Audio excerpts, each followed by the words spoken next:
오늘 말씀의 제목은 교회의 됨과 거룩이란 제목으로 말씀을 나누겠습니다.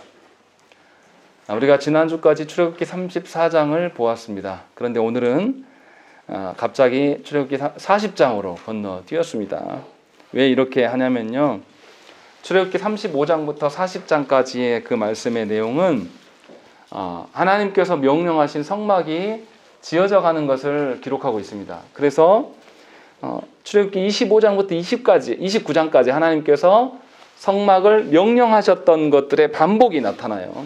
그래서 실제로 읽어보면 앞에 나온 이야기 또 나오네 라는 이런 느낌이 굉장히 많이 듭니다. 그러나 출애굽기 25장부터 29장은 성전을 이렇게 건축하라고 하나님이 명령하신 것이고, 출애굽기 35장부터 40장까지는 명령하신 것이 어떻게 성취되고 있는가를 보여주는 장면입니다. 그래서 내용은 비슷하는데 전혀 의미가 달라요. 하나님의 명령과 명령하신 것이 그대로 실현되는 것, 이것에 대한 차이가 있다는 것입니다. 그래서 출애굽기 39장, 40장에 우리가 다 읽지 않았지만 반복되는 말씀이 있어요. 오늘 말씀에도 읽어보면 40장에서만 봐도 뭐가 반복됩니까? 여호와께서 모세에게 명령하신 대로 되니라 라는 말이 39장과 40장에 무려 18번이나 나옵니다. 계속 이것이 반복되는 거예요. 무슨 말이냐면 이미 25장부터 29장까지 하나님께서 성막을 이렇게 건축하라 명령하셨던 것이 있었고, 그 명령하신 것들이 그대로 성취되고 있다는 것을 오늘 본문에서 보여준다는 것입니다. 그래서 하나님이 말씀하신 바대로 그대로 실현되는 것을 보고 있자 하니 이스라엘 백성들의 마음이 어떠하겠습니까? 굉장히 기쁘고 즐거웠을 것입니다. 하나님의 성막이 있다는 것은 하나님이 이스라엘과 함께 살아갈 것에 대한 약속이거든요. 그런 점에서 굉장히 놀라운 것이죠. 우리도 사실은 우리가 하나님의 말씀을 듣고 배우고 그 말씀을 묵상함으로 우리의 삶에 적용하는 데 있어서 그 말씀이 우리의 삶에 그대로 구현되어져 가면 우리가 굉장히 기쁠 수밖에 없어요. 그러면 이제 여기서 우리가 생각을 해봐야 됩니다. 여호와의 말씀이 그대로 성취된다는 것, 그리고 그 성취의 결과가 무엇인지를 아는 것이 굉장히 중요해요. 이것을 알지 못하고 하나님의 말씀이 성취되는 것을 내 기쁨과 나의 어떠함으로 결속시키기 시작하면 변질될 수밖에 없습니다. 오늘 말씀을 통해서 우리가 이것을 살펴보기를 원해요. 하나님의 말씀이 성취된다는 것이 도대체 무슨 의미고, 그 성취된 결과가 우리에게 주어지는 것이 무엇인가를 오늘 말씀에서 살펴보시면 좋겠습니다. 구약의 언약 백성들은 그들의 삶의 한 중심에 무엇이 있었냐면 항상 성막과 성전이 있었습니다. 왜냐하면 하나님이 성소에 임재하셨기 때문이에요.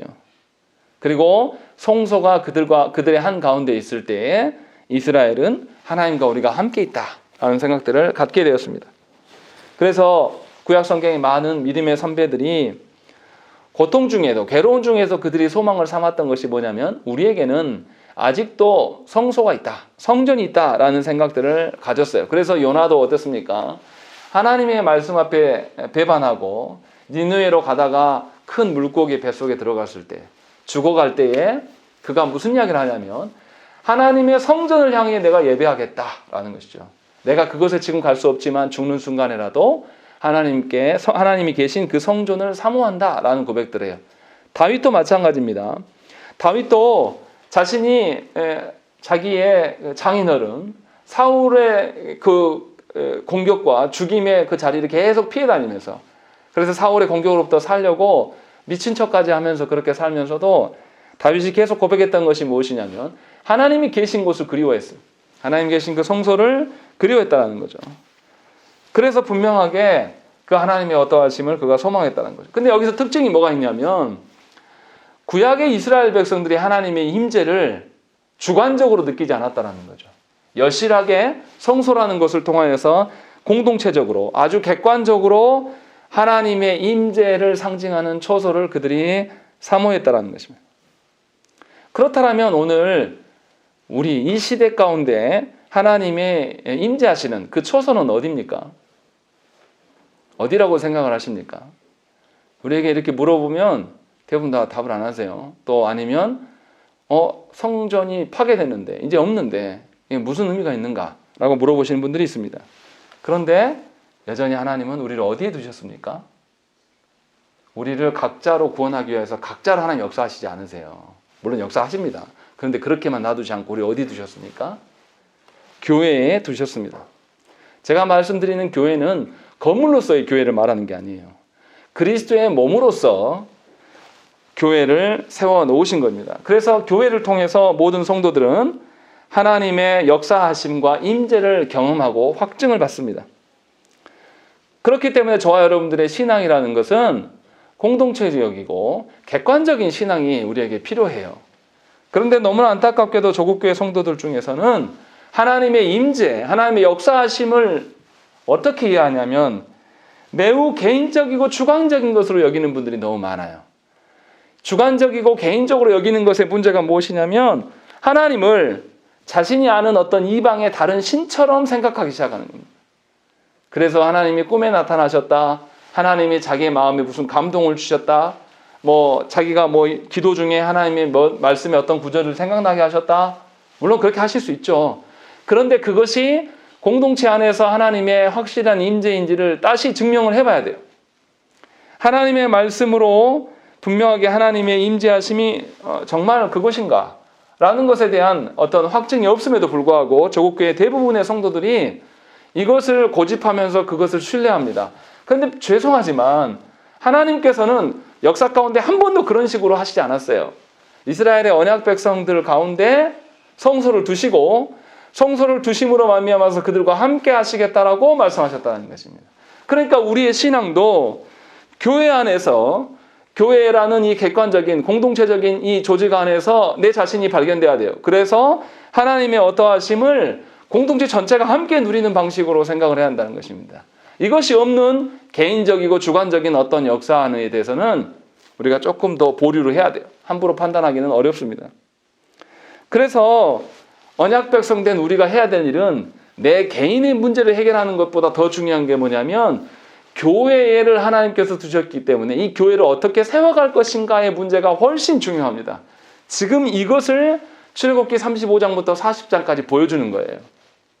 그래서 하나님의 명령하신 대로 이 이스라엘 백성들이 일사불란하게 하나님의 이 성소, 하나님의 임재하시는 것에 대한 확증의 처소를 짓기 위해서 힘쓰고 애쓰는 것이 나타난다는 것입니다. 그러니까 우리도 교회를 바르게 세워가야 돼요. 그러면 교회를 어떻게 세워가야 될까요? 교회를 세워간다라고 했을 때 두 가지 의미로 생각을 해봐야 돼요. 한 가지는 그리스도의 몸인 교회를 세우는 일에 있어서 어떻겠습니까? 그리스도의 몸이 아니었던 자들이 새롭게 들어오는 거, 이렇게 들어오는 거. 그래서 하나님의 택한 백성들이 세상 가운데 흩어져 있을 텐데 이들을 불러 모으는 것, 이것이 첫 번째 교회를 세우는 일입니다. 그래서 이것은 어떻게 하는 것입니까? 인간적인 방법으로 잘해주고 홍보하고 이런 게 아니에요. 예수 그리스도의 그 복음을 듣고 예수를 우리의 주님이라고 시인하며 고백하는 자들이 교회 안에 들어오는 것이지 아무나 나랑 친하고 나와 어떤 관계가 있기 때문에 교회에 편입되어지는 것이 아닙니다. 분명하게 그리스도로 말미암은 이 복음을 듣고 그 복음이 나의 생명이고 예수님을 나의 주님으로 인정하는 자들이 교회 안에 들어오는 것, 이것이 첫 번째 교회를 세우는 방식이에요. 그리고 두 번째 방식은 뭐냐면 이미 그리스도의 몸으로 들어와 있는 교회, 이 교회 성도된 자들을 든든히 세워가야 될 책무가 있다는 것입니다. 그래서 바울이 어땠습니까? 교회를 세워갈 수 있을 때 어떤 사람은 사도로, 어떤 사람은 선지자로, 어떤 사람은 교사로, 어떤 사람은 복음 전도하는 자로 우리를 부르셨다. 이 하나님이 부르시는 방법이 가장 다른데 크게 나누면 복음을 전하는 자, 복음을 전하여서 새로 주님의 몸된 교회로 들어오는 유입된 그 신자와 기존의 성도들이 또 교회를 세워감으로 자라감, 이 두 가지가 다 있는 것입니다. 그렇기 때문에 성도된 우리 모두는 그리스도의 몸인 교회를 세우는 것을 신자로 부르신 목적임을 기억해야 되는 것이에요. 그러니까 모든 신자는 둘 중에 하나는 해야 되는 거예요. 복음을 증거하여서 새로운 영혼이 교회 안에 들어오게 하든지 아니면 복음의 앞에서 내가 진리를 파헤쳐가서 내가 자라가고 성숙함이 있든지 이 두 가지 모두에 우리의 정체성을 찾아야 된다는 것입니다. 그래서 성도는 개인적인 성숙이 일어나는 자들이 아니라 그리스도의 몸으로서 함께 성숙함이 드러나는 자들이 교회의 성도된 자들이에요. 그런데 너무나 안타깝게도 너무나 많은 성도들이 신앙의 성숙을 지극히 개인적으로 판단합니다. 신앙의 성숙을 개인의 어떤 일로 본단 말이에요. 그래서 다른 사람들이 어떻게 사는지, 교우들이 어떻게 사는지는 무관심하고, 또 교회에 지금 우리 교회가 어떤 정체성으로 있고 하나님께서 보실 만한 교회인지에 대한 고민들이 없이 다 개인적인 문제만 집중해요. 그래서 개인의 어떠한만으로 서가려고 하는 분들이 미안하지만 조국교회 안에 굉장히 많습니다. 반대로 그리스도의 몸으로서 나 홀로만 서 있는 것이 아니라 그리스도의 몸으로서 우리가 전체로 함께 공동체적으로 서 있기 때문에 교회를 지향하고 하나님의 그 어떠하심을 모든 성도들이 공유할 수 있는 이런 것들을 우리가 소망을 해야 되는 것이 교회를 세워가는 것이라고 이야기를 하는 것입니다. 그러니까 저와 여러분들이 분명히 알아야 돼요. 예수를 믿음에도 불구하고 교회를 세우는 일에 관심이 있는 것이 아니라 개인적인 자신의 세속적인 욕망을 위하여서 와서 부르짖는 것이 얼마나 악한 것인가. 이것이 교회를 세워가는 일이 아니에요. 그런데 너무나도 안타깝게 어떻습니까? 많은 성도들이 기도응답 받았다라는 것으로 다 현혹시킵니다.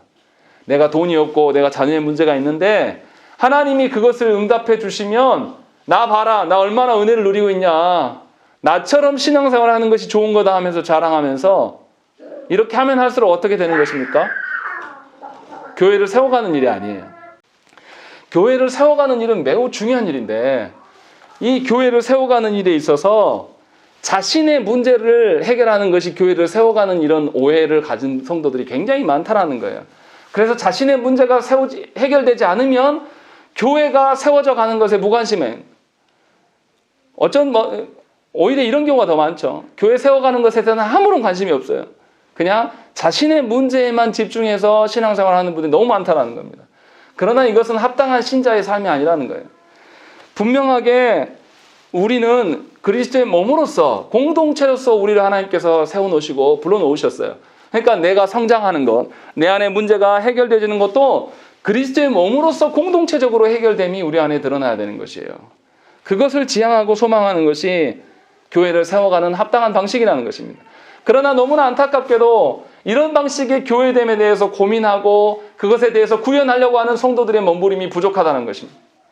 대부분의 교회 안의 중직자들도 다 개인적인 겁니다. 그래서 어떤 식이냐면 자신의 감정이 뒤틀리고 자신의 못마땅하면 주의를 안 해요. 아까도 말씀드렸지만 대우리 문답 때도 우리가 나눴지만 주의 교회를 세우는 그 우리의 순종이라는 것은 하나님에 대한 순종이어야 되는 거예요. 하나님의 권세에 대한 순종인 것이에요. 우리들끼리가 아니라 그렇지 않겠습니까? 우리 육신을 보세요. 손가락이 있는데 손가락 자기가 독립적으로 내가 기분 나빠서 못 사겠다는 뛰쳐나갈 수가 있습니까? 이 손가락이 절단돼서 뛰쳐나가는 순간 이 손가락은 어떤 존재가 되는 것입니까? 죽은 존재예요. 이젠 살 수 없어요. 그런데 너무나도 안타깝게도 저국교회 안에 있는 많은 성도들이 그런 방식으로 주의 교회를 대한다는 거예요. 지극히 개인적이고 지극히 개인 목적 지향적으로 교회 안에 서 있기를 원해요. 그러다가 언제 또 교회를 생각하냐면 교회 안에 무슨 일을 하게 되면 다 자기 관점으로 제각각 자기 이야기를 해요. 건축을 한다든지 우리도 리모델링을 해야 되는데 이런 것을 하게 되면 어떻습니까? 자기의 관점대로 다 이야기해요. 그러면 교회가 한 몸대로 서 있는 게 아니라 이제 파편화되는 거죠. 원래 관심도 없었는데 개인적인 발언들을 쭉 놔야 돼요. 이런 과정을 제가 목회하면서 너무나 많이 봤어요. 그런데 성도들 중에 자신의 그런 개인주의적인 성향과 합당한 신앙의 태도가 없음에 대해서 회개하고 눈물 지는 성도는 거의 못 봤습니다. 대부분 다 그것이 합당하다고 말하고 자신의 뜻이 관찰되지 않는 것에 아파하느라고 시간을 보내요. 그렇게 되면 교회는 세워질 어떤 여간이 없는 겁니다. 분명하게 하나님께서 우리를 교회 가운데 두셔서 하나님의 몸된 교회로 하나님 세우시기를 원하시지만 그래서 교회됨에 대한 것들을 생각도 우리가 갖지 않으면 하나님께서 원하시는 그런 몸된 교회가 세워질 수가 없는 것이고 그거 안에서 교회가 자라갈 수가 없게 되는 일이 일어난다는 것입니다. 그런 점에서 정말로 저와 여러분들이 신앙생활을 해나갈 때에 개인적으로 살아가는 것인지 공동체적인 그리스도의 몸으로 우리가 서로를 바라보는지를 점검하셔야 돼요. 지금 오늘 본문에 출애굽기 35장부터 40장까지 드러나는 것을 보면 공동체적으로 교회가 세워져 가는 것을 우리가 볼 수가 있습니다. 자, 한번 말씀 찾아보시죠. 출애굽기 35장 20절부터 29절의 말씀을 보시면 거기에 반복되는 말씀이 있습니다. 출애굽기 35장 20절부터 29절의 말씀을 보면 성막을 건축하기 위하여서 이 제물들을 하나님께 드리는 장면이 나타납니다. 그런데 여기에서 반복되는 말씀이 무엇이냐면 21절 말씀 보세요. 마음이 감동된 모든 자와 자원하는 모든 자라고 되어 있습니다. 또 22절에도 마음에 원하는 남녀라고 되어 있고 26절에도 마음에 감동을 받아 슬기로운 모든 여인, 또 29절에도 마음에 자원하는 남녀라는 이 표현이 계속 반복되고 있는 것입니다. 무슨 말입니까? 공동체 전체가 하나님이 명령하신 이 성소를 세우기 위하여서 자원하는 마음이, 그런데 자원하는 마음이 뭐부터 있었냐면 마음에 감동이 먼저 있었다라는 것을 이야기를 하는 거죠. 그러니까 교회를 세워갈 때 우리가 기억하셔야 될 것은 무엇이냐면 하나님께서 우리의 하나님 되어주심으로 말미암아 우리가 은혜가 넘치고 이 은혜가 있는 기반 하에서 주의 일들이 세워져 간다는 거예요. 이러할 때 자원한 마음이 발현된다는 것입니다. 그러나 너무나 안타깝게 교회가 너무나 일중심적이에요. 너무나 일하지 않는 교회도 문제가 있지만 너무나 일중심적으로 바라봐서 그 안에서 성도들의 마음이 하나로 규합되고 이렇지 아직 않았는데도 불구하고 어거지로 일의 효율성을 중심으로 이 일을 강행하는 교회들의 일들이 너무나 많습니다. 저도 이런 것들을 수없이 봤어요. 일이 중요한 게 아니에요. 그 일이 이루어지지 않았다고 해서 하나님의 교회가 무너지냐? 그렇지 않습니다. 그런데도 우리는 교회를 세워갈 때에 어떤 목적하는 바가 있으면 이 목적하는 바에 앞서서 행해야 될 것이 뭐냐면 마음을 모으는 거예요. 그리고 이것이 하나님의 일이다 라고 해서 모두가 마음에 감동이 있을 때 자원하는 마음으로 행하는 일들이 교회 안에 드러나야 되는 것입니다. 하나님께서 우리를 사랑하심이 어떻습니까? 강요하고 압박하고 윽박지르는 사랑이 아니에요. 우리가 하나님 앞에서 범죄할 수 있을 때까지 내버려 두시는 하나님이에요. 하나님께서 우리가 범죄함에도 불구하고 기다리시면서 하나님 어떤 사랑을 원하십니까? 스스로 돌아오기를, 그의 마음 안에서 정말로 하나님을 사랑하여서 돌아오기를 하나님 원하시는 하나님이에요.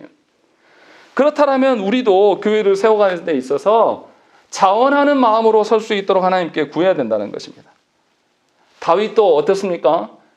자신이 성전을 지을 수가 없었다라는, 하나님이 너는 지을 수 없다라고 했던 분명한 하나님의 명령이 있었어요. 그런데도 다윗이 어떠하냐면 성전 건축하는 데 있어서 매우 즐겁게 하나님께 준비했어요. 그러자 이 다윗의 모습을 보면서 다윗과 함께하는 이 군사 지도자들, 종교 지도자들, 또 각종 지파의 지도자들, 천부장과 백부장까지도 다 어떻게 하냐면 다윗 임금이 기뻐하며 자원하는 심정으로 하나님께 드리는 것을 보면서 이들이 자신의 가진 것들을 하나님께 돌려드리면서 다 함께 이것을 자원하는 것으로 드렸다라는 것이 역대상 29장 말씀에 드러나 있습니다. 교회는 의무적으로 어거지로 하는 게 아니에요. 중요한 것은 교회 일 앞에서 내 마음이 어떠한지를 우리 각자가 살펴야 돼요. 정말로 내가 교회를 세워가기 위하여서 하나님이 주신 것들을 내가 활용하는 자인지, 아니면 나를 지켜내고 나의 어떠함을 내 힘으로 세우려고 하다 보니 교회가 세워가는 일에 대해서 부담을 느끼고 괴로운 것인지 한번 생각을 해봐야 한다는 것입니다. 저는 목사로서 여러분들한테 그런 말씀 드리고 싶어요. 마음이 감동이 안 되고 마음이 자원하는 마음이 없으면 안 하셔도 됩니다. 하나님께서 주신 기회를 굳이 드리고 싶은 마음이 없어요. 그렇지 아니하면 거짓된 방식에 능한 자가 되는 거예요. 하나님께 드리면 뭐합니까? 마음이 없는데. 하나님 모르시겠습니까? 목사님 저도 알겠는데. 분명하게 오늘 말씀에서 드러난 것이 뭐냐면 자원하는, 하나님이 나를 하나님의 백성 삼아주시고 이날까지 지키시고 보존하셨음을 기억하는 자는 내가 많은 것들을 소유하고 내 능력으로 내가 생존하는 자가 아님을 알 수 있어요. 이것을 경험한 자들이 하나님께 아낌없이 헌신하고 봉사할 수 있는 것입니다. 그리고 그런 방식으로 하나님께 나아가는 자들을 하나님이 기뻐하셔요. 사람들의 눈이 있어서 내 자존심이 있어서 그것 때문에 자기의 체면치레하려고 하는 것에 대해서 하나님 모르실 리가 없다라는 거죠. 그래서 분명하게 우리가 하나님 기뻐하는 방식으로 서야 돼요. 베드로 사도도 우리에게 뭐라고 그러냐면 베드로전서 5장 2절과 3절 말씀에 너희 중에 있는 하나님의 양무리를 치되 억지로 하지 말고 하나님의 뜻을 따라 자원함으로 하며 더러운 이득을 위하여 하지 말고 기꺼이 하며 맡은 자들에게 주장하는 자세를 하지 말고 양무리의 본이 되라 이렇게 말씀하세요. 베드로 사도가 이 교회의 지도자들에게 성도들을 대할 때 이런 식으로 목양해라 라고 하면서 자원하는 마음으로 기꺼이 행할 수 있기를 명하면서 권면하는 것이 나타납니다. 그리스도의 몸된 교회를 세우는 것은 사람이 하는 것 같지만 사실은 하나님께서 친히 행하시는 것입니다. 하나님께서 하셔도 충분해요. 그런데 왜 우리에게 교회를 세워가라고 하나님 사명을 주시느냐? 하나님의 일에 우리가 동참하여서 이 땅에 없어질 그런 가치와 어떠한 초라한 것들을 경험하는 것이 아니라 이 땅에서 볼 수 없는 영원한 하나님 나라의 가치들을 경험하기 위해서 하나님께서 우리를 부르신 거예요. 여러분들 경험이 있으십니까? 내가 하면 아주 쉬운데 그 일에 아주 초보자에게 맡겨주고 기다리는 거 굉장히 어려워요. 아들 규현이한테 하나씩 뭘 가르치려고 하면 이 녀석 피아노로 가르치면 제가 치면 금방 쳐버리겠는데 혼자 안 된다고 막 낑낑대고 하고 있어요. 그러면 그때도 분노를 가르치고 다시 해봐. 그리고 제가 절제하지 못하고 한개 일어나가지고 막 고집이 피울 때는 절제시키기 위해서 똑바로 앉아. 이렇게 하면서 다시 시도하는 이 기간이 길거든요. 근데 이렇게 하면서 부모가 하는 이유는 뭡니까? 이 아이를 사람 새끼 만들려고 하는 거예요. 이 아이가 온전한 발걸음으로 제걸음 뗄 때까지 부모가 기다려주는 것처럼 하나님께서도 우리를 너무나 잘 아시기 때문에 우리에게 뭘 맡기기를 원하시냐면 하나님 나라의 큰 놀라운 기업들을 우리에게 맡기기를 원하시는데 우리는 너무나 초보이고 무관심해요. 그러니까 하나님께서 우리의 지상 가운데 교회 가운데 두시고 우리로 하면 우리 같은 것들에게 그 놀라운 일들을 하나님께서 위임해 주신 거예요. 그래서 교회를 세워가는 일에 우리가 서 있는 것입니다. 하나님께서 우리 같은 것들에게 그 하나님 나라의 기업을 맡긴다면 우리도 똑같이 그럴지 모른다는 거예요. 제가 아파하는 것 중에 하나는 뭐냐면 교회가 결과를 이뤄내기 위해서 불법을 자행하고 성도들의 상처를 마음에 주고 강압하면서 무슨 일을 해내는 것 저는 굉장히 극도로 싫어요. 하나님 나라의 기업을 이을 사람들이 그런 식으로 하는 것이 합당하냐 이 말이에요. 그렇지 않다라는 거죠. 지금 그 말씀을 하고 있는 거예요. 그래서 백성들이 하나님의 성소를 짓는 일에 있어서 다 자원함이 그래서 자원함이 있을 때 너무 많아요. 너무 많으니까 이제 가져오지 말라고 하는 일들까지 벌어지는 거예요. 사실 우리가 그렇게 교회를 세워가는 그런 마음이 우리가 있어야 한다는 것이죠. 지금 성경에서 그것을 이야기를 하고 있어요. 또한 하나님의 교회를 세워가는 일에 있어서 다른 이야기를 또 합니다. 35장 30절 보세요. 30절부터 36장 7절까지의 말씀이 뭐냐면 이 행하는 데 있어서 하나님께서 누구를 구분해서 세웁니까? 두 사람을 세우죠. 부살렐과 오홀리압을 세워요. 그런데 부살렐과 오홀리압을 그냥 세워놓고만 하시고 마시는 분이 아니에요. 31절 말씀 보세요. 35장 31절 말씀입니다. 하나님의 영을 그에게 충만하게 하여 지혜와 총명과 지식으로 여러 가지 일을 하게 하되 분명히 하나님께서 그에게 지혜와 총명과 지식을 부어주고 있다라는 것. 35절의 말씀에도 뭐라고 되어 있냐면 지혜로운 마음을 그들에게 충만하게 하셨다. 36장 1절 말씀에도 마음이 지혜로운 사람 여호와께서 지혜와 총명을 부어주신 자들이다 라고 분명하게 이야기를 하고 있는 거죠. 자, 무슨 말입니까? 교회를 세워가는 데 있어서 자원함만으로만 가능하지 않다라는 거예요. 달리 말하면 우리의 간절함과 우리의 어떤 절실함, 우리의 열정만으로 교회를 세울 수 있는 것이 아니에요. 자원하여 드린 예물 뒤로 바로 이어지는 장면이 뭐냐면 하나님의 지혜가 그들 가운데 있다라는 것을 계속 기록하고 있는 것입니다. 그렇기 때문에 하나님께서 이들을 그저 불러놓은 것이 아니라 하나님의 어떠하심으로 그들을 충만케 하고 있음을 볼 수가 있는 것입니다. 교회를 세우기 위한 지혜는 내 자신이 잘 되기 위한 처세술과 다른 겁니다. 그것을 말하는 게 아니에요. 내가 누구 앞에서 어떤 게 처세술을 하고 누구 앞에서 성공해내기 위한 지혜를 말하려고 하는 게 아닙니다. 여기서 말하는 교회를 세워가는 지혜와 총명과 지식은 하나님의 의도하신 계획을 잘 파악하여서 그것을 구현하려고 하는 지혜예요. 그래서 하나님의 어떠하심에 근거해서 서 있는 거예요. 그러니까 내 뜻이 아니어도 괜찮습니다. 하나님의 뜻이면 족한 거예요. 교회를 세워가는 데 있어서 자신의 뜻대로 되지 않았다고 마음이 상하고 삐진 사람이면 문제가 있는 사람입니다. 하나님의 뜻이 어떻게 우리 가운데 구현될 것인가? 하나님의 뜻이 가장 지혜로운 것이다. 하나님의 계획이 가장 지혜로운 것임을 인정하고 고백하는 것들이 우리 안에 드러나야 되는 것이죠. 그래서 우리는 주의 말씀을 어떻게 받아야 되냐면 아무런 준비 없이 그냥 그렇게 받는 게 아니에요. 말씀을 매우 귀하게 알고 이 말씀을 그냥 알고 끝날 거 아니거든요. 이 말씀 알았으면 어떻게 해야 됩니까? 이 말씀 우리의 삶에 구현해내야 되는 말씀이에요. 여러분들 새로운 가전제품 사면 여러분 뭐부터 보십니까? 아무것도 모르는데 막 가전제품 전기 꽂고 막 눌러봅니까? 안 그래요. 시간이 없고 바빠도 어떻게 해요? 그 가전제품 쓰려면 메뉴를 딱 펼쳐보고 메뉴를 그냥 읽진 않잖아요. 이거 그늘에 놔두면 햇볕에 놔두면 안 되고 그늘에 놔둬야 되는데 또 뭐는 어쩐데 상세하게 읽어요. 그리고 그것을 가지고 가전제품에 대해서 진짜로 눌러보고 되네 이렇게 하잖아요. 그런데 하나님의 말씀 앞에서 우리는 어떻게 합니까? 가전제품의 매뉴얼 보는 것보다 더 못하게 본단 말이에요. 저 문 밖을 벗어나기 시작하면 다 잊어버려요. 하나님이 우리에게 말씀을 주시는 것은 저 문 밖에 나가서 세상 속에서 하나님의 가치들을 구현하라고 하나님께서 우리를 부르시고 말씀을 주시는 것인데 우리는 그러한 여력이 없는 거예요. 하나님의 말씀을 바르게 듣고 듣는 것으로 끝난 게 아니라 이것을 가지고 연구해야 돼요. 묵상해야 돼요. 그래서 우리의 마음을 떠나지 않게끔 만들어야 돼요. 그것으로 끝나는 것도 아닙니다. 그 말씀이 정말로 그대로 되는지를 가정과 우리의 삶의 터전에 가서 계속 이것을 실습하는 거예요. 그것이 가정예배고 그것이 여러분들의 삶이 돼야 되는 것입니다. 지금 그 이야기를 하나님께서 지혜 주셨다 이렇게 표현하고 있는 것입니다. 어떤 분들은 교회를 세우는 것을 자신이 아는 관점으로 이해하고 말하는 분들이 너무나 많아요. 제가 가슴 아픈 게 뭐냐면 교회 안에 최소한 장로나 안수 집사님 정도 됐으면 교회가 무엇이고 교회를 어떻게 세우는지 배우려고 해야 되지 않습니까? 교회는 민주주의가 아니에요. 하나님의 주권이 세워지는 것이에요. 하나님의 뜻을 알아보려고 우리가 각자 기도하고 투표하는 것이에요.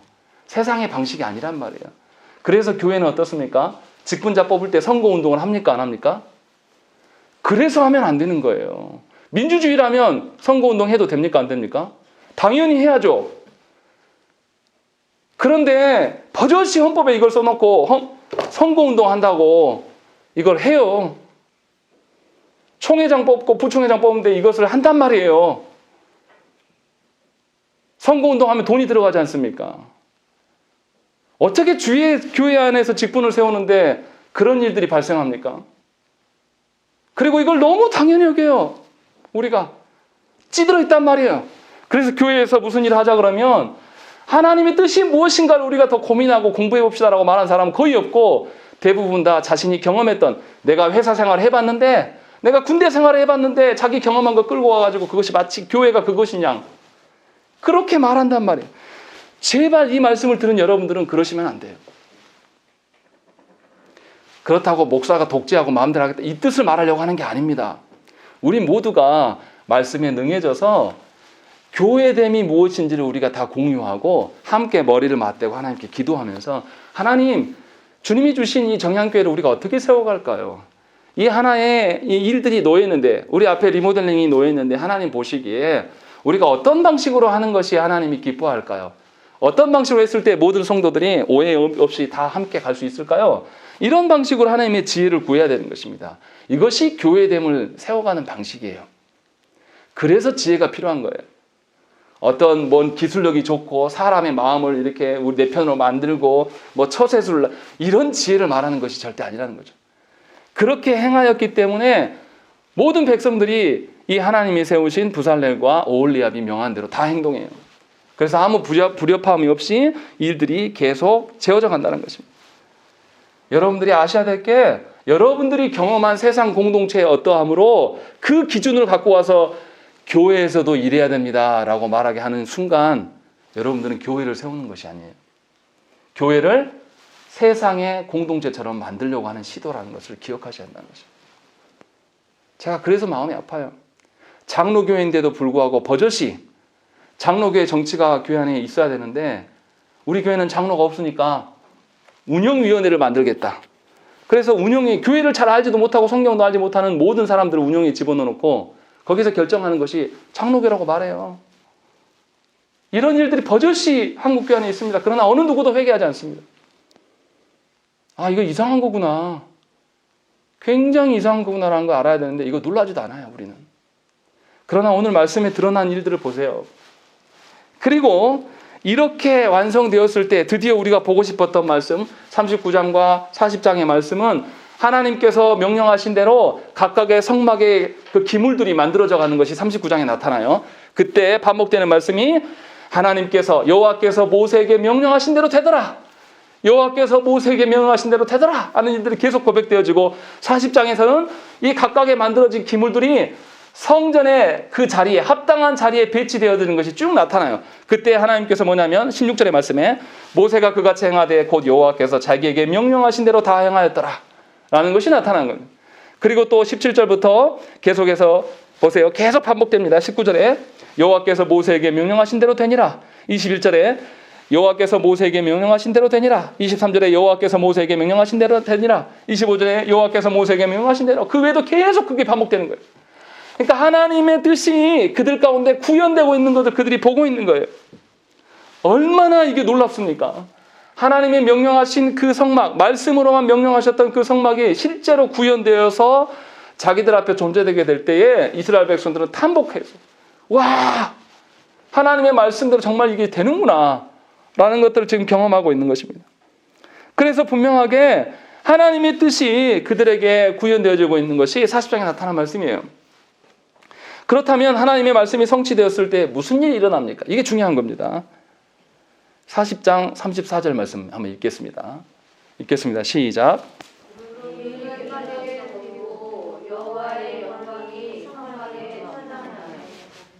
예, 여호와의 영광이 성막에 충만했다. 또 구름이 회막에 덮였다. 이 말이 무슨 일입니까? 하나님께서 그곳에 임재하셨다라는 뜻이에요.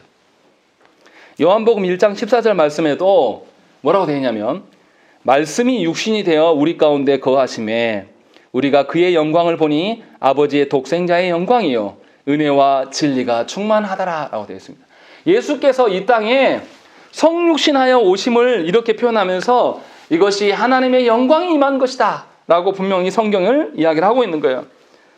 그래서 구약 성경에 계속해서 이야기하는 것이 무슨 말씀이냐면 메시아가 오실 것이며 그것이 바로 말씀의 실현이다 라는 것들을 계속 구약 성경에서 이야기를 하는 것이죠. 그래서 드디어 예수께서 이 땅에 오심에 대해서 요한 사도는 말씀이 성취되었다. 말씀이 성취되어서 하나님이 우리 가운데 오신 것이다 라고 하면서 기뻐하는 기록들이 나타나요. 그런데 요한 사도만 말하는 게 아닙니다. 요한계시록에 또 가면 새하늘과 새 땅이 이제 예수께서 다시 오셨을 때에 회복될 그 새하늘과 새 땅 가운데 무슨 일이 일어나냐? 요한계시록 21장 3절 말씀에 내가 들으니 보좌에서 큰 음성이 나서 이르되 보라 하나님의 장막이 사람들과 함께 있음에 하나님이 그들과 함께 계시리니 그들은 하나님의 백성이 되고 하나님은 친히 그들과 함께 계시니라. 이렇게 되어 있는 거죠. 구약의 성소를 지어서 하나님께서 이스라엘과 함께 계셨던 일들이 새하늘과 새 땅이 되었을 때 이제는 성막으로 하나님이 함께 계셨던 것처럼 그들과 직접적으로 함께 하실 것에 대한 약속을 지금 보여주고 있는 거예요. 그러니까 하나님의 말씀이 실현된다는 것은 무엇입니까? 하나님이 우리와 함께 계신다는 뜻이에요. 이것이 교회가 세워나가야 될 방편이에요. 그러니까 교회는 하나님과 함께 하기를 소망하는 공동체가 되어야 되는 거예요. 하나님과 늘 함께 하는 것. 그래서 오늘 본문에 나타난 성막이 실현되었다는 것은 하나님께서 이제 그 백성들 가운데 영원토록 함께 하실 것들에 대한 확증이에요. 하나님이 나와 함께 하시는 것을 잘 모르겠으니까 꿈에서 보여주세요. 환상 보여주세요. 이렇게 하는 게 아니라 나만 보는 게 아니라 내 아들에게도 환상으로 보면 누구만 설명할 수 있습니까? 자기 외에는 설명할 길이 없어요. 어떻게 설명할 겁니까? 알 수 없어요, 이거. 그런데 하나님의 임재하심이 말씀의 성취가 우리 가정 가운데 드러나 보세요. 나만 봅니까? 자녀도 봐요. 또 심지어 누구도 봅니까? 믿지 않는 배우자도 그거 본단 말이에요. 그럼 수긍하게 돼 있는 거예요. 신비적인 방식으로도 하나님 역사하시지만 우리가 그것을 추구해야 안 될 이유가 바로 여기에 있는 겁니다. 하나님께서 우리를 그리스도의 몸으로 공동체로 부르셨기에 우리 각자는 말씀의 성취를 놓고 하나님께 기도해야 되는 거예요. 그리고 이 말씀이 성취되는 과정 중에서 우리 모두가 마음에 감동이 있어서 자원하는 심령으로 또 하나님의 뜻을 알아야지 말씀이 실현됐을 때도 깨닫지 않겠습니까? 그래서 내 뜻을 관철시키는 것이 아니라 나를 포기하고 나를 부인하면서 하나님의 선하신 뜻이 우리 가운데 드러나기를 소망하는 것이 교회를 세워가는 방식이에요. 그러할 때에 하나님의 말씀이 성취될 때 누가 기뻐하겠습니까? 먼저는 하나님이 기뻐하실 것이요. 또 누가 함께 기뻐할 수 있습니까? 우리 모두가 함께 기뻐할 수가 있는 일이 되는 거예요.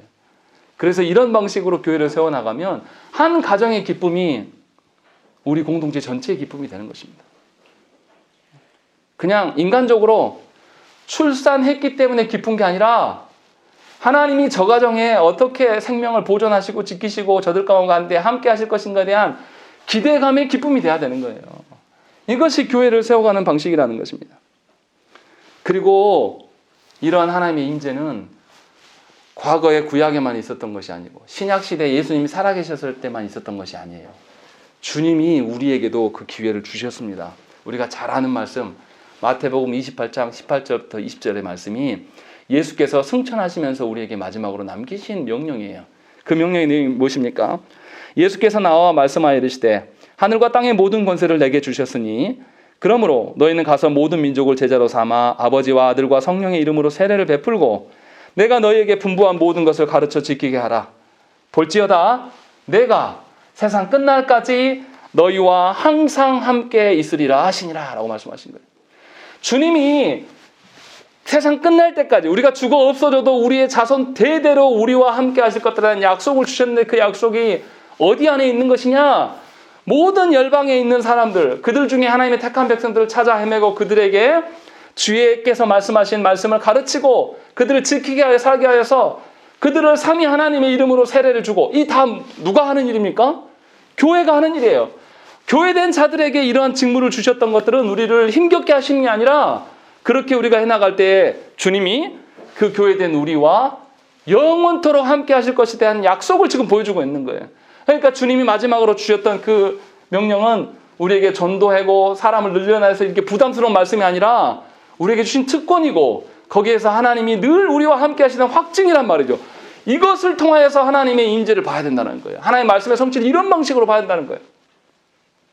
내가 돈이 없어서 기도했더니 갑자기 사업이 잘 되고 내 자녀가 뭐 좋은 대학 가고 이런 방식으로 살아가는 것이 과연 정말로 하나님께서 우리와 함께 하시는 증거이냐? 아니라는 거예요. 하나님의 뜻이 우리 가운데 세워지고 이것이 전 교회가 몸된 교회가 하나 되어서 걸어가는 것이 드러나는 것, 그 자리에 바로 저와 여러분들을 불러내신 거죠. 얼마나 놀라운 일입니까? 저도 어렸을 때는 어떤 분이 꿈에서 뭘 봤다 그러고 뭐 부흥 강사 목사님 와서 무슨 이야기 하면 저는 본 적이 없거든요. 늘 무슨 생각했냐면 왜 나는 안 보여주시지?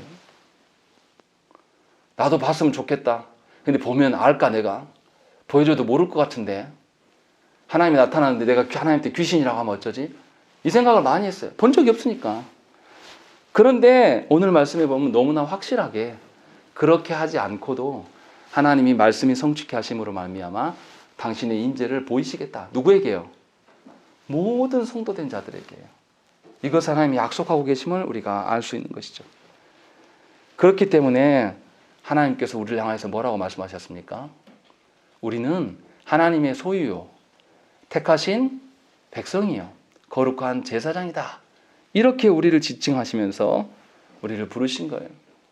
하지만 너무나 안타깝게도 많은 성도들이 하나님의 백성됨을 너무나 특권의식으로만 알고 있어요. 그래서 자신들만이 하나님의 사랑을 독점하고 자신들만이 하나님의 복을 다 독차지한 것처럼 살아갑니다. 그래서 자기만 특별하다고 생각을 해요. 그래서 어떻습니까? 너는 하나님 뜻을 모르는데 나는 알아. 내가 교회 생활 오래 해봤는데 너는 모르지만 나는 다 알아. 내가 기도하면 하나님 들으셔? 이런 영적인 교만한 소리를 교회 안에서 계속 남발하는 거죠. 그러나 미안하지만 하나님의 임재와 하나님의 어떠하심을 알게 하시는 것은 누구에게만 부여한 적이 없으세요. 모든 교회된 자들에게 누릴 수 있도록 하나님이 주셨다라는 거죠. 그러니까 목사인 제가 교회에서 권위자가 아니에요. 여러분 모두가 하나님 주신 말씀을, 그 말씀이 많고 적든 간에 주신 말씀을 부여잡고 그 말씀이 실현되기를 소망하며 살아가면 하나님이 그에게 함께 하신다는 거예요. 그래서 그에게 함께 하심을 통하여서 다른 사람들이 하나님의 어떠함을 보게 하는, 그래서 온 공동체적인 일들이 일어나게끔 하나님께서 부르셨다는 것이죠. 그런 점에서 저와 여러분들이 정말로 하나님의 그 선하심 앞에서, 하나님이 우리의 왕 같은 제사장으로 부르셨는 앞에서 우리가 순종하고 있는지를 돌아보셔야 됩니다. 여전히 하나님이 나에게 새로운 정체성을 주신 것에 붙잡혀 있는 것이 아니라 여전히 옛날 방식으로 내 문제, 내 자녀의 문제, 이걸로 골골하고 씨름하고 눈물 짓고 있는 것이 아닌지를 반드시 돌아보셔야 돼요. 그렇지 않으면 우리는 교회가 아닐 수 있습니다.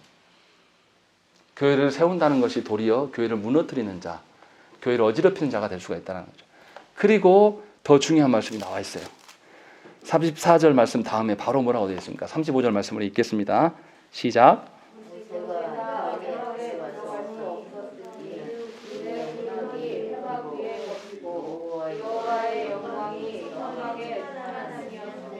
예, 여기 너무 이상하지 않습니까? 모세가 어떤 사람이에요? 모세가 어떤 사람입니까? 하나님의 뭘 본 사람이에요? 하나님의 등을 본 사람이에요. 그리고 하나님 원하시면 언제든지, 이스라엘이 타락했을 때도, 이스라엘이 금송아지 만들어서 하나님 배반했을 때도 하나님은 회막 가운데 누구를 만나주셨습니까? 모세를 만나주셨던 사람이에요. 그런데 놀라운 것은 오늘 말씀에 보면 그렇지 않다라는 거죠. 모세가 회막에 들어갈 수 없었다. 하나님의 임재가 있기 때문에 그가 들어갈 수 없었다라고 이야기를 하거든요. 이게 무슨 말일까요? 하나님의 임재와 영광 앞에서 특정한 사람에게만 그것이 임할 것이다라는 생각이 잘못되었음을 우리에게 분명히 알려주고 있는 거예요. 모든 공동체에게 주도권이 누구에게 있다? 하나님께 있다. 모세에게 있지 않다. 우리 중에 어떠한 특정인에게 있는 것이 아니라 모든 주도권은 하나님께 있다는 것을 우리에게 경고하면서 알려주는 것이죠. 그렇다면 누가 하나님의 임재와 영광 앞에 설 수 있습니까? 예수 그리스도의 속죄의 은총을 받아 누린 자, 이러한 모든 자들이 하나님의 그 영광과 하나님의 그 임재를 맛보며 경험할 수가 있는 것이에요. 그래서 모세가 아니라 예수 그리스도셔야 되는 것입니다. 그것을 지금 오늘 본문에서 우리에게 보여주고 있는 것이죠. 그래서 저와 여러분들이 세상 끝날까지 주님과 함께 주님의 임재, 그것이 말씀의 성취로 드러나는 것을 여러분들이 맛보고 살아가셔야 됩니다. 그것이 여러분들의 가장 큰 행복이 되는 것이고 또한 동시에 교회를 세워가는 방식이라는 것입니다. 그래서 기억하셔야 돼요. 우리 교회의 어떠함은 무엇과 직결되어 있습니까? 위로는 하나님의 말씀과 하나님의 뜻과 직결되어 있어요. 그런데 땅으로는 또 누구와 직결되어 있습니까? 여러분 각자와 직결되어 있어요. 우리 교회의 수준이라는 것은 누구의 수준입니까? 우리 모두의 수준이에요. 목사의 수준이 아니에요. 성도들 모두가 하나님의 말씀을 얼마나 존중하며 그 앞에 순종하고 사는가, 이것이 정향교회의 수준입니다. 그러나 실망하실 필요는 없어요. 우리의 수준이 현저히 낮고 안 될 수 있습니다. 그런데 위로 누가 계십니까? 하나님이 계시고 하나님이 이끄세요. 우리는 그 하나님의 손을 붙잡고 살아가는 자들이기 때문에, 그래서 저와 여러분들에게 소망이 있는 겁니다. 그래서 교회됨은 위로부터의 교회됨이에요. 그리고 그것을 우리가 누리며 살아갈 때에 그 하나님의 거룩이 누구에게 임합니까? 우리에게 임하는 거예요. 그래서 복된 겁니다. 그래서 감격스러운 거예요. 세상의 관점으로, 세상의 가치로 봤을 때 우리 일이 안 될 수도 있습니다. 세상적으로 우리 교회 보세요. 어떻습니까? 자랑할 만합니까? 우리 교회는 뭣도 없고 그런 거 투성이잖아요.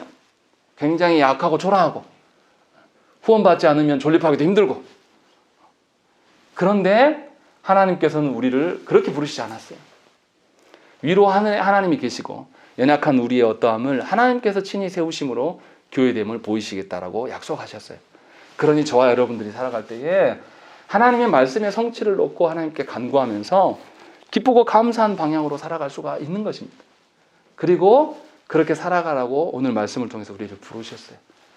출애굽기 40장을 출애굽기 전체를 한번 생각해 보세요. 이스라엘 원래 어떤 자들이었습니까? 첫 출발이 뭐였어요? 애굽에서 뭐였습니까? 노예였습니다. 노예가 어떻게 삽니까? 주인이 죽으라고 하면 죽은 척이라도 해야 돼요. 심지어 자녀를 낳았는데 너무 많아지니까 어떻게 합니까? 악어 밥으로 다 던져버리잖아요. 죽이잖아요. 그런 처참한 지경에 있었던 자였어요. 이스라엘 백성들이. 그런데 출애굽기 40장에서 지금 뭘 경험하고 있습니까? 놀라운 하나님의 영광 앞에 서 있는 거예요. 우리 하나님이 그렇게 이끌어 가신다는 거죠. 지금은 우리 자녀가 세상 앞에서 무너져 내리고 세상에 어떠함을 이루지 못하고 실패 가운데 있어서 괴롭고 힘들지 모르지만 우리가 주의 말씀 앞에서 교회됨을 소망하면서 하나님의 거룩을 소망하면서 걸어갈 때에 하나님은 우리에게 하나님 나라의 유업을 우리와 우리 자녀들에게 영원토록 맡겨 주실 줄 믿습니다. 함께 기도하겠습니다.